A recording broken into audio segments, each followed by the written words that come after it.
ఎరా ఏం చేస్తున్నా? చదువుకుంటాను బ్రో. అబ్బో, ఇది ఎప్పుడు నుంచి రో? అలాంటిది ఏం లేదు బ్రో. స్కూల్లో చిన్న టెస్ట్ ఉంది. ప్రతిసారి అందరు అమ్మాయిల ముందు మా మాస్టర్ నా పరువు తీస్తూ ఉంటాడు. ఈసారి ఎలాగైనా సరే చదివి మార్కులు తెచ్చుకుని క్లాస్ ఫస్ట్ వద్దాం అనుకుంటున్నా. సర్లేరా, కోపడకు గానీ ఎంతకి ఏ టాపిక్ గురించి ప్రిపేర్ అవుతున్నావు? అదే ఫ్రీడమ్ ఫైటర్ గురించి. ఓహో మంచిది. ఒకరి గురించా లేకపోతే అందరి గురించా? బ్రో నీకు ఆల్రెడీ చెప్పాను కదా ఫ్రీడమ్ ఫైటర్ అని చెప్పి, మళ్ళీ ఎందుకని చెప్పేసి ఎంతమంది అని చెప్పి అడుగుతావు? ఒకరి గురించే. అరే కోపడకయ్యా, ఊరికి అడిగాము. సరే కానీ ఇంతకు ఎవరి గురించి ప్రిపేర్ అవుతున్నావు? బాపూజీ, అదే బ్రో మహాత్మా గాంధీజీ గారు ఉన్నారు కదా, ఆయన గురించి. Okay good. కానీ అడుగుతున్నానని చెప్పి తప్పుగా అనుకోకు. ఓన్లీ గాంధీజీ గారిని తీసుకురానికి రీజన్ ఏంటి? యాక్చువల్గా నేను కూడా వేరే వాళ్ళ గురించి రాద్దాం అనుకున్నాను బ్రో. కాకపోతే మన టెక్స్ట్ బుక్స్లో ఏంటంటే ఓన్లీ గాంధీజీ గారి గురించే ఎక్కువ మ్యాటర్ ఉంది. వేరే వాళ్ళ గురించి చూస్తే అసలు దొరకట్లే నాకు. సరే నువ్వేం కంగారు పడకు. నీ మ్యాటర్ రాయడానికి నేను నీకు హెల్ప్ చేస్తాను. మన టెక్స్ట్ బుక్స్లో లేని మ్యాటర్ని ఇప్పుడు నేను నీకు చెప్తాను. సరే చెప్పు బ్రో, వచ్చేస్తాను. మీ అందరూ తెలుసా, భగత్ సింగ్ ఒక తీవ్రవాది. బ్రిటిష్ వాళ్ళు మనల్ని పరిపాలించేటప్పుడు మన వాళ్ళు దొంగలు. ల్యాండ్, వాటర్ అండ్ ఇతర వస్తువుల కోసం వాళ్ళు దొంగతనాలు చేసి వాళ్ళ జీవనాన్ని సాగిస్తూ ఉండేవాళ్ళు. అండ్ లాస్ట్గా మహాత్మా గాంధీ గారు ఒక పూర్ ఓల్డ్ మ్యాన్. తిట్టుకోకండి, ఇవన్నీ నేను చెప్తుంది కాదు. మన ఇండియన్ స్కూల్స్లో టెక్స్ట్ బుక్స్లో డైరెక్ట్గా అండ్ ఇండైరెక్ట్గా వీటి గురించి రాసింది. అఫ్ కోర్స్ ఇప్పుడు నేను చెప్పిన 3 స్టేట్మెంట్స్ ఏవైతే ఉన్నాయో అవి 3 కూడా తప్పే. సో ఇక్కడ మనకందరికి వచ్చే క్వశ్చన్ ఏంటంటే, ఇవి తప్పైతే నిజాలేంటి? తప్పు అని తెలుసు కూడా వీటిని స్కూల్ టెక్స్ట్ బుక్స్ లో ఇంకా ప్రింట్ చేసి పిల్లలకి ఎందుకు నేర్పిస్తున్నారు? అండ్ అసలు దీని వెనకాల ఉన్న స్టోరీ ఏంటి? వీటన్నిటి గురించి మనం ఈ వీడియోలో తెలుసుకుందాం. Let's get into the show. ముందుగా మనం మన టెక్స్ట్ బుక్స్ లో తప్పుగా ప్రింట్ చేసి పిల్లలకి నేర్పిస్తున్న విషయాలేంటో క్లియర్ గా తెలుసుకుందాం. ఫస్ట్ వన్, భగత్ సింగ్ ఒక తీవ్రవాది. ఇండియన్ ఎక్స్ప్రెస్ ఒక రిపోర్ట్ ప్రకారం ఇండియా స్ట్రగుల్ ఫర్ ఇండిపెండెన్స్ అనే ఒక బుక్ ని ఢిల్లీ యూనివర్సిటీ వాళ్ళు గత 2 దశాబ్దాల నుంచి యూజ్ చేస్తున్నారు. బిపిన్ చంద్ర అండ్ కో ఆథర్స్ ఈ బుక్ ని రచించారు. ఈ బుక్ లోని 20వ చాప్టర్ లో భగత్ సింగ్, చంద్రశేఖర్ ఆజాద్, సూర్యసేన్ ఇలాంటి వాళ్ళని విప్లవ వర్గాల్లాగా వాళ్ళు వర్ణించారు. సో సింపుల్ గా చెప్పాలంటే ఈ ఫేమస్ ఫ్రీడమ్ ఫైటర్స్ కి ఈ బుక్ లో ఇచ్చిన బిరుదు తీవ్రవాదులు. అంతేకాదు బ్రిటిషర్స్ కి విరుద్ధంగా జరిగిన చిట్టగాంగ్ మూవ్మెంట్ ని ఒక ఉగ్రవాద చర్యలాగా ఈ బుక్ లో వర్ణించారు. ఈ చిట్టగాంగ్ మూవ్మెంట్ లో బ్రిటిష్ ఆఫీసర్ ఒకతను చనిపోయాడు. దీన్ని బేస్ చేసుకుని మన ఫ్రీడమ్ ఫైటర్స్ ని తిరుగుబాటుదారిలాగా ఈ బుక్ ముద్ర వేసింది. అసలు దీనిలో ఎంతవరకు నిజం ఉంది, అసలు ఈ చిట్టగాంగ్ మూవ్మెంట్ ఏంటో ఇప్పుడు చూద్దాం. ఎర్లీ 1930s లో Gandhiji and Indian national Congress కలిసి అహింసతో స్వతంత్రం పొందాలి అనే కాన్సెప్ట్ తో బ్రిటిష్ ని ఫైట్ చేయాలని చెప్పి వాళ్ళు డిసైడ్ అయ్యారు. కానీ కొంతమంది యూత్ కి ఈ ఐడియా అంతగా నచ్చలేదు. కానీ గాంధీజీ గారి మాట విని ఇష్టం లేకపోయినా కానీ ఒప్పుకున్నారు. ఎప్పుడైతే గాంధీజీ గారు ఈ అహింస మూవ్మెంట్ ని కాస్త స్లో డౌన్ చేశారో, భగత్ సింగ్ లాంటి కొంతమంది యూత్ వెపన్స్ ని వాడి హింస వైపు నడవడం స్టార్ట్ చేశారు. ఆ తర్వాత వీళ్ళు HSRA అనే ఒక ఆర్గనైజేషన్ స్టార్ట్ చేశారు. HSRA అంటే Hindustan socialist republican army. So organization start చేశారంటే ఆటోమేటిక్ గా ఫండింగ్ అనేది అవసరం. సో ఈ ఫండింగ్ కోసం చెప్పి ఈ గ్రూప్ లోని కొంతమంది యూత్ మన ఇండియాలో బాగా డబ్బుండి ఎవరైతే బ్రిటిషర్స్ కి సపోర్ట్ చేస్తున్నారో వాళ్ళ దగ్గర దొంగతనం చేసేవాళ్ళు. అండ్ వెపన్స్ కోసం బ్రిటిష్ యొక్క ఆర్మరీని కొల్లగొట్టేసేవాళ్ళు. అలా వెపన్స్ కోసం చేసిన ఒక రైడ్ పేరే చిట్టగాంగ్ ఆర్మరీ రైడ్ లేదా చిట్టగాంగ్ మూమెంట్. ఇది జరిగిన అసలు నిజం. కానీ బుక్స్ లో వీటిని మార్చేసి వాళ్ళని దొంగలు, తీవ్రవాదులు అని చెప్పి వాళ్ళపైన విప్లవకారులు అనే ఒక ముద్రను వేశారు. అఫ్ కోర్స్ వీళ్ళు దొంగతనం చేశారు, అయినా అది ఇండియాలో ఉంటూ బ్రిటిషర్స్ కి హెల్ప్ చేసిన వాళ్ళ దగ్గర. అండ్ ఇంకోటి, వాళ్ళు చేసిన దొంగతనం ఇండియా ఫ్రీడమ్ కోసం. సో దీని గురించి పక్కన పెట్టేస్తే second one, falls teaching number 2. Gandhiji ఇండియాకి రావడానికి రీజన్ ఇండియాకి ఫ్రీడమ్ ఇప్పించడం కోసం. ఇది ఒక టెక్స్ట్ బుక్ లో కాదు, ప్రతి ఒక్క టెక్స్ట్ బుక్ లో ఉంటుంది. కానీ దీని వెనకున్న స్టోరీ మాత్రం పూర్తిగా వేరు. రియాలిటీ ఏంటంటే మన ఫాదర్ ఆఫ్ నేషన్ అయిన గాంధీజీ ఇండియాకి తనంతట తాను రాలేదు. గాంధీజీ గారి గురువైన గోపాలకృష్ణ గోఖలే గారు గాంధీజీని ఇండియాకి రప్పించారు. ఎకనామిక్ టైమ్స్ లో ఒక ఆర్టికల్లో క్లియర్ గా ఉంది, గాంధీజీ పొలిటికల్ గురువైన గోపాలకృష్ణ గోఖలే ఫస్ట్ టైం గాంధీజీని 1896లో కలిశారు. ఈ మీటింగ్ లోనే గోపాలకృష్ణ గోఖలే గాంధీజీని పర్మనెంట్ గా ఇండియా వచ్చామని అండ్ ఈవెన్ బాంబేలో మంచి లాయర్ దగ్గర జాబ్ కూడా ఇప్పిస్తానని చెప్పి తను ఆఫర్ చేశాడు.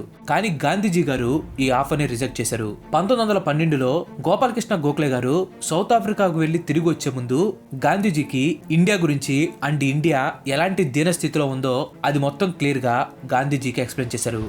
గాంధీజీ అవసరం ఇండియాకి చాలా ఉందని చెప్పి గాంధీజీని ఒప్పించి ఇండియాకి తీసుకుని వచ్చారు గోపాలకృష్ణ గోఖలే గారు. ఇది నేను ఎక్కడో రాసి చెప్పట్లేదు, గాంధీజీ గారే సత్యాగ్రహ అని చెప్పి ఒక బుక్ రాశారు. దాంట్లో ఈ విషయాలన్నింటినీ ఆయన నీట్ గా రాశారు. గోపాలకృష్ణ గారి మాటలు విన్నాకే తనకు దేశభక్తి పెరిగిందని, ఇండియాలో ఉన్న సిచ్యువేషన్ అర్థమైందని, అందుకోసం అని చెప్పే నేను ఇండియాకి తిరిగి వచ్చానని చెప్పి క్లియర్ గా గాంధీజీ గారు ఆ సత్యాగ్రహ అనే బుక్ లో వివరించారు. జస్ట్ ఇదే కాదు, సౌత్ ఆఫ్రికా నుండి గాంధీజీ గారు ఇండియా రావడానికి అండ్ ఇండియా వచ్చిన తర్వాత సబర్మతి ఆశ్రమం పెట్టడానికి అండ్ ఇండియా మొత్తం గాంధీజీ గారికి తిరగడానికి ఏ ఖర్చైనా సరే దాన్ని మొత్తాన్ని గోఖలే గారే పెట్టుకున్నారు. అండ్ ఇక్కడ ఇంకో మెయిన్ విషయం ఏంటంటే మనకి స్వతంత్రం కేవలం గాంధీజీ గారు ఒక్కరే తీసుకురాలేదు. దీనిలో మెయిన్ పాత్రని పోషించింది నేతాజీ సుభాష్ చంద్రబోస్ గారు. అండ్ దీని గురించి మాత్రం ఏ టెక్స్ట్ బుక్ లో ఉండదు అండ్ ఎవరు కూడా దీన్ని మెన్షన్ చేయరు. అండ్ ఆఫ్ కోర్స్ దీని మీద ఎక్కువ డిబేట్స్ కూడా జరగవనుకోండి, కానీ ఇది ఎంతవరకు నిజం అనేది నేను మీకు ముందు చెప్పబోయేదాన్ని విని మీరే డిసైడ్ అవ్వండి. 1947 మనకి స్వతంత్రం వచ్చిన సంవత్సరం అది. అప్పుడు మనకి ఫ్రీడమ్ గ్రాంట్ చేసిన బ్రిటిష్ ప్రెసిడెంట్ క్లెమెంట్ అత్లెని కొన్ని సంవత్సరాల తర్వాత మన ఇండియన్ జడ్జ్ పిబి చక్రవర్తి గారు కలిశారు. మనకు వచ్చిన ఫ్రీడమ్ గురించి ఆయన అతన్ని కొన్ని క్వశ్చన్స్ అడిగారు. అప్పుడు అట్లీ గారు క్లియర్ గా చెప్పింది ఏంటంటే, ఇండియాకి ఫ్రీడమ్ రావడానికి గాంధీజీ గారు పోషించిన పాత్ర ఒకటైతే, Netaji Indian British army and నేవీలో పనిచేస్తున్న ఇండియన్స్ అందరినీ గ్యాదర్ చేసి వాళ్ళ బ్రిటిష్ గవర్నమెంట్ కి ఎదురు తిరిగేలాగా చేశాడు. సో దీని వల్ల బ్రిటిషర్స్ కి బాగా ఇబ్బంది కలిగిందని, ఇండియాను వదిలి వెళ్ళడానికి ఇదే one of the main reason అని చెప్పి అత్లీ గారు క్లియర్ గా చెప్పారు. సో ఇక్కడ క్లియర్ గా అర్థం అవుతుంది ఏంటంటే మనకి ఫ్రీడమ్ రావడానికి main reason Netaji Subhash Chandrabose. But ఈ ఫ్రీడమ్ ఫైటర్స్ గురించి మన టెక్స్ట్ బుక్స్ లో మాత్రం అంతగా ఎక్కడ చెప్పరు. ఒకవేళ చెప్పినా కానీ వీళ్ళు మన ఫ్రీడమ్ ఫైటర్ అని చెప్తారు, కానీ ఇంత డెప్త్ లో ఎవరి గురించి చెప్పరు. సో ఇక్కడ మీకు క్వశ్చన్ రావచ్చు, కేవలం మన ఫ్రీడమ్ గురించే తప్పులు రాశారా లేదా వేరే ఆటల గురించి కూడా తప్పులు రాశారా అని చెప్పి. సో మీరు గెస్ చేసింది కరెక్టే, వీటిలో చాలా తప్పులే ఉన్నాయి. ఇప్పుడు మనం కాసేపు ఎన్సీఈఆర్టీ టెక్స్ట్ బుక్ల గురించి మాట్లాడుకుందాం. ఎన్సీఈఆర్టీ అంటే national council of educational research and training. So వీటి గురించి ఎందుకు మాట్లాడదాం అంటున్నానంటే, ఈ టెక్స్ట్ బుక్స్ ఏవైతే ఉన్నాయో ఇవే మనం ఎక్కువగా యూజ్ చేసే టెక్స్ట్ బుక్స్. సో స్టోరీలోకి వెళ్తే, నీరజాత్రి ఈయన ఒక ఫిజిక్స్ టీచర్. ఒకరోజు ఇతను తన ఇంజనీరింగ్ స్టూడెంట్స్ తో ఏదో ఒక మ్యాటర్ డిస్కస్ చేస్తూ ఇండియన్ హిస్టరీ గురించి మాట్లాడడం స్టార్ట్ చేశారు. అదేంటి ఫిజిక్స్ టీచర్ ఇంజనీరింగ్ స్టూడెంట్స్ తో హిస్టరీ గురించి మాట్లాడటం ఏంటి అని చెప్పి మీరు డౌట్ పడతారేమో. అలా డౌట్ పడకండి, క్యాజువల్ గా క్లాస్ లో మాట్లాడుకుంటూ ఉంటారు కదా, అప్పుడప్పుడు సినిమాల గురించి ఎలాగైతే మాట్లాడతారో కొన్నిసార్లు ఇలా హిస్టరీ గురించి కూడా మాట్లాడుతూ ఉంటారు అనమాట. సో అలా వచ్చిన డిస్కషన్స్ లో నీరజ్ గారు ఒకటి గమనించారు, తమ స్టూడెంట్స్ అందరూ మూర్ఖంగా తమకు తెలిసిన హిస్టరీ గురించి అదే కరెక్ట్ అని చెప్పి ఒక బ్యాడ్ ఒపీనియన్ లో ఉన్నారని. ఎందుకంటే వాళ్ళని అడిగినప్పుడు వాళ్ళకి టెక్స్ట్ బుక్స్ లో ఇవే ఉన్నాయని చెప్పి వాళ్ళు ఆన్సర్ ఇచ్చారు. ఆ టీచర్ కి ఇది అసలు నచ్చలేదు. అసలు ఈ టెక్స్ట్ బుక్స్ లో హిస్టరీకి ఏమైనా ప్రూఫ్స్ ఉన్నాయా అని చెప్పి తనకు ఒక డౌట్ వచ్చింది. ఎలాగైనా సరే ఆ హిస్టరీ అండ్ వాటికున్న ప్రూఫ్స్ గురించి తను తెలుసుకోవాలని చెప్పి అనుకున్నాడు. సో తర్వాత నీరజ్ గారు ఏం చేశారు అనేది తెలుసుకునే ముందు మీరు ఇంతవరకు ఈ వీడియోని చేశారంటే ఈ వీడియో మీకు నచ్చిందని అనుకుంటున్నాను. మీకు కనుక నచ్చినట్లయితే ఈ వీడియోని ఖచ్చితంగా లైక్ చేయండి. అండ్ అలాగే మీరు మన ఛానల్కి ఇంతవరకు కనుక సబ్స్క్రైబ్ అవ్వనట్లయితే మన ఛానల్కి తప్పకుండా సబ్స్క్రైబ్ అయ్యి పక్కన ఉన్న గంటను కూడా ఆల్ ఆప్షన్లో పెట్టుకోండి.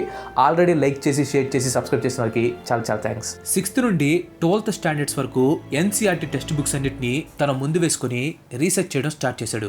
షాకింగ్ గా నీరజ్ కి ఆ టెక్స్ట్ బుక్స్ యొక్క హిస్టరీలో ఎన్నో మిస్టేక్స్ కనిపించాయి. కొన్ని హిస్టరీ మూమెంట్స్ అయితే ఎలాంటి ప్రూఫ్స్ లేకుండా గుడ్డిగా అలా చెప్పేశారు. అండ్ ఈ ఇష్యూని రేస్ చేస్తూ నీరజ్ గారు ఎన్సీఆర్టీ మీద ఆర్టీఐని ఫైల్ చేశారు. అసలు ఈ హిస్టరీకి ప్రూఫ్స్ ఏవి అండ్ సరైన బ్యాకింగ్ ఏది, వీటన్నిటి గురించి నాకు ఎక్స్ప్లెయిన్ చేయండి అని చెప్పి తను ఆర్టీఐ ఫైల్ చేశాడు. బట్ ఎన్సీఆర్టీ నుండి ఎలాంటి రెస్పాన్స్ రాలేదు. నీరజ్ వీటన్నిటిని చూసి ఒక కంక్లూజన్ కి వచ్చాడు. అదేంటంటే ఈ మిస్టేక్స్ తో కూడిన హిస్టరీని కావాలనే మన టెక్స్ట్ బుక్ లో రాస్తున్నారని, ఇండియాలో మార్క్సిస్ట్ ఐడియాలజీస్ ని ఇంప్లిమెంట్ చేయడానికే ఇలా చేస్తున్నారని చెప్పి నీరజ్ ఆరోపించారు. మన text books and education system మనల్ని ఎంతగా మోసం చేస్తున్నాయో తనని ఎక్స్ప్లెయిన్ చేసి, దాంతో పాటుగా ఫ్రీడమ్ ఫైటర్స్ యొక్క ట్రూ స్టోరీ గురించి కూడా తను రీసెర్చ్ చేయడం స్టార్ట్ చేశాడు. ఇలా తను రీసెర్చ్ చేసి 2 బుక్స్ ను కూడా రాశాడు. మనం చదువుతున్న ఈ ఫాల్స్ హిస్టరీ ఏదైతే ఉందో ఇండియన్ హిస్టరీ కాంగ్రెస్ IHC వాళ్ళు డిసైడ్ చేస్తారు. అండ్ వీళ్ళు వాళ్ళకి నచ్చినట్లు మన హిస్టరీని డిసైడ్ చేస్తూ వచ్చారు. ఎలా అంటే ఫర్ ఎగ్జాంపుల్ గాంధీజీ గారు పూర్ అని చెప్పి మన మైండ్ లో ఫిక్స్ అయిపోయింది. కానీ గాంధీజీ గారిని పూర్గా చూపించడానికి, అంటే ఒక పూర్ ఇమేజ్ ని క్రియేట్ చేయడానికి చాలా డబ్బులు ఖర్చు అయ్యేవంట. అండ్ ఇంకో విషయం ఏంటంటే గాంధీజీ గారు 3rd క్లాస్ లో ఎక్కువగా ట్రావెల్ చేయడానికి ఇష్టపడుతూ ఉండేవారంట. ఎందుకంటే ఆయన సింప్లిసిటీని ఇష్టపడతారని చెప్పేసి మనం అందరూ అనుకుంటాం. కానీ మనకు తెలియని ఇంకో విషయం ఏంటంటే ఆయన సేఫ్టీ కోసం మొత్తం 3rd క్లాస్ బోగినే వాళ్ళు బుక్ చేసేవాళ్ళు. ఇక్కడ గాంధీజీ గారిని నేను విలన్ చేయాలనుకోవట్లేదు. గాంధీజీ గారు స్వాతంత్రం కోసం చాలా కష్టపడ్డారు. బట్ ఇక్కడ హిస్టారియన్స్ ఏంటంటే గాంధీజీ గారు మాత్రమే హీరో అని చెప్పేలాగా చూపించారు. ఓన్లీ గాంధీ గారి విషయంలోనే కాదు, హిస్టరీలో ప్రతిదీ కూడా తమకు నచ్చిన యాంగిల్లోనే చూపించారు. అండ్ అదే మన రియల్ హిస్టరీ అని చెప్పి మనందరికి చిన్నప్పటి నుంచి మన బుక్స్ లో చెప్తూ వచ్చారు. ఎవరో నీరజ్ లాంటి లెక్చరర్స్ అప్పుడప్పుడు క్వశ్చన్స్ చేస్తూ ఉంటారు. బట్ వాటికి ఎలాంటి ఆన్సర్స్ రావు. అండ్ మన టెక్స్ట్ బుక్స్ ఎప్పటికీ మారవు. ఎందుకంటే ఈ హిస్టరీని డిసైడ్ చేసేది మీరు నేను కాదు, IHC అంటే ఇండియన్ హిస్టరీ ఆఫ్ కాంగ్రెస్. మళ్ళీ కాంగ్రెస్ అంటే ఎప్పుడున్న కాంగ్రెస్ అని అనుకోకండి, అప్పట్లో కాంగ్రెస్ అది. సో ఓన్లీ వీళ్ళు మాత్రం ఉండి మన హిస్టరీ బుక్స్ ని రాశారు. సో ఆ బుక్స్ ని రాసేటప్పుడు వీళ్ళు బయట వాళ్ళని అండ్ క్వశ్చన్ చేసే వాళ్ళని ఎవరిని రానివ్వరు. సో ఇది చూసిన తర్వాత మీకు అర్థమై ఉంటుంది మన హిస్టరీలో ఎన్ని లోపాలు ఉన్నాయనేది. సరే మన టెక్స్ట్ బుక్స్ లో ఉన్న లోపాల గురించి. Thanks for watching. ఈ వీడియో కనుక మీరు నచ్చినట్లయితే లైక్ చేయండి, షేర్ చేయండి. అండ్ అలాగే మన నెక్స్ట్ ఎపిసోడ్ మిస్ కావద్దు అనుకుంటే మన ఛానల్కి తప్పకుండా సబ్స్క్రైబ్ అవ్వండి. ఇంకో మంచి ఎపిసోడ్తో మళ్ళీ కలుద్దాం. Till then bye bye, have next day.